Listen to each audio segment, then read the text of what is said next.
یہ وقت تھا کہ ہم اپنے مسلمان بھائیوں کے ساتھ کھڑے ہوتے۔ یہ جو ہمارے درمیان شیعہ سنی کی ایک آگ بھڑکائی گئی، مسلمانوں کو تفرقے میں ڈال دیا گیا، مسلمانوں کو دو بڑے گروہوں میں تقسیم کر دیا گیا،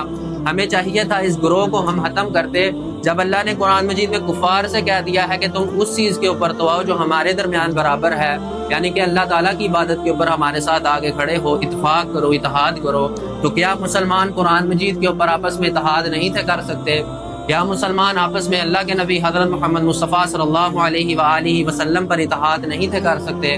کیا مسلمان ان کتابوں کے اوپر اتحاد نہیں تھے کر سکتے جو کتابیں اللہ تعالیٰ کے نبی کا فرمان ہمیں بتاتی ہیں، جو کتابیں ہمیں خلفائے راشدین کا فرمان بتاتی ہیں، جو کتابیں ہمیں اہل بیت کا فرمان بتاتی ہیں؟ کیا ہم ان کتابوں کے اوپر اتفاق نہیں تھے کر سکتے؟ ان سب سے بڑھ کر ہم اپنے کلمہ کے اوپر جو ہم گواہی دیتے ہیں، اشہد ان لا الہ الا اللہ وحدہ لا شریک لہ واشہد ان محمدا عبدہ ورسولہ، کیا ہم اس کلمے کے اوپر آپس میں متحد نہیں تھے ہو سکتے کہ ہم نے آپس میں اتنی تفرقہ بازی ڈال دی کہ جب کفار نے ہمارے